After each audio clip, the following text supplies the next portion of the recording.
Turns out that Michael Jackson might have touched the kids. Let me give you the lowdown. In 2013, this guy, Wade Robson, came out and said basically that Michael Jackson molested him as a child, even though previously he had defended him in court under oath, saying MJ never did nothing wrong. But now he's changing his mind a few years after he died in 2009. And as Wade came out, James Safechuck, this guy, said, he touched me too, and I only can say that because he said it. Not saying I believe them or disbelieve them. I'm just saying the facts.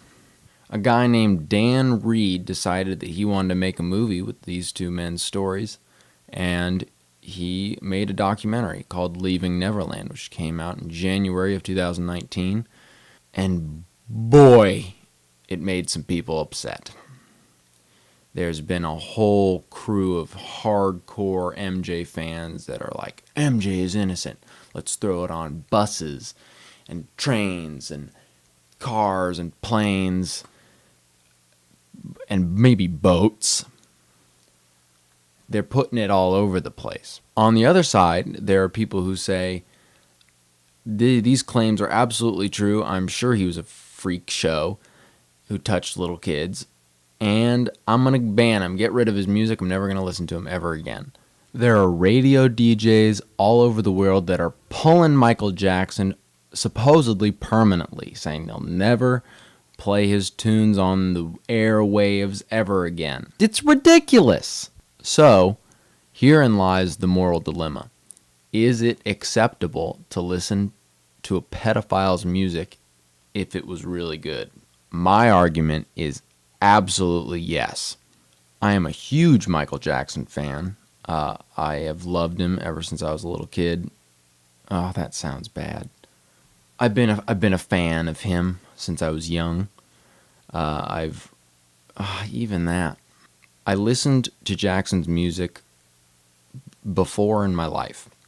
I was invited to Neverland as a child, 2004, 2005, an Easter party.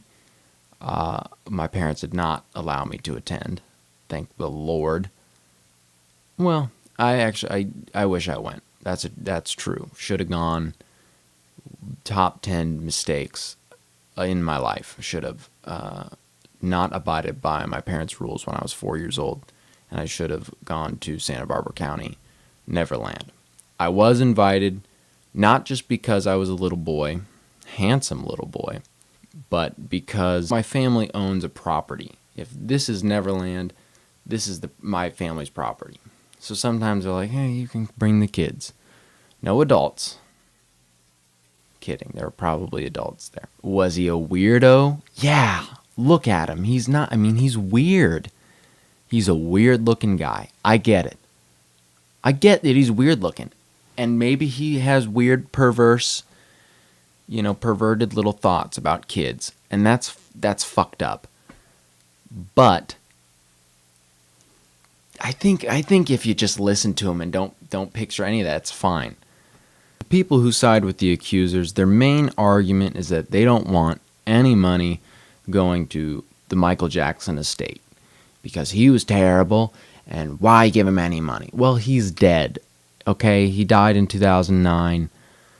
Propofol. It was an incident. Conrad Murray just got out of prison for it. Okay, so let's relax about that.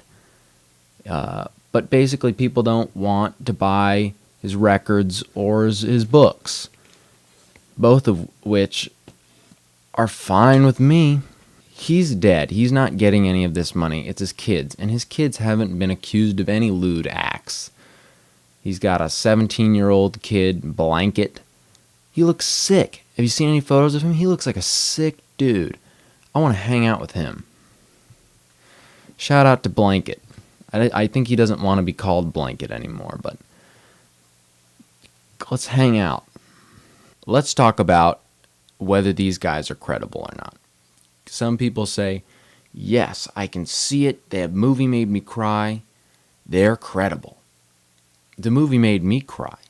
I believe him a little bit. I think Michael Jackson might have seen the bits and twigs of the kids, and maybe they saw his, and maybe it was more than just a look. I get it, and I'm not for it. I don't claim to be for it. I'm not for it. But the stories do not add up. James Safechuck, he says the abuse stopped promptly when he was 14. The abuse stopped, did not see Michael after he was 14. And he says in the documentary that he was touched in the train station, the Neverland train station. But let me tell you something, James. That train station wasn't built till 4 years after your abuse stopped. Explain that one. That comes off bad. There are holes in the story. James has changed his story since he initially came out. Wade has changed his story a number of times, saying that he did different things, didn't do certain things, now saying that he did.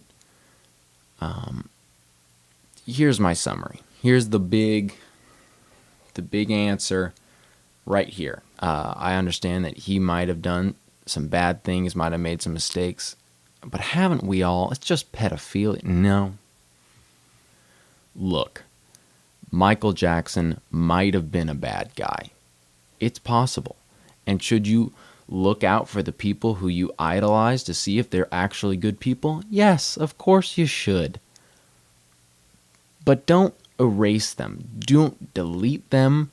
Don't get rid of them entirely if they're bad, because maybe, just maybe, they did something worth remembering. Michael Jackson won 8 Grammys in one night. 8 in one night. 1983, right after Thriller came out. Boom! Shot up the charts. Best-selling album of all time. Okay, then, how do you top the best-selling album of all time? Thriller. It's 1987. This is a few years after he came out with Thriller. He's like, what am I going to do? What am I going to do? I can't make it. Boom! Comes out with Bad, number 2 best-selling album of all time. Stop. Is now like an Eagles album or something. But for a long time, he had the top 2 best-selling albums of all time. Very impressive. And he was funky, man. David Williams on guitar. Man, Greg Fillinganes on keys. Wow. They're rad. They're dope. They're cool. Love those musicians. Final words. If you don't like Michael Jackson's music, then don't listen to it. But if you like it and you want to continue to listen to it but feel bad about these thoughts that surround him and whether or not he was a good guy, put that aside and look at it from a historical perspective, because he did heavily influence the musical world.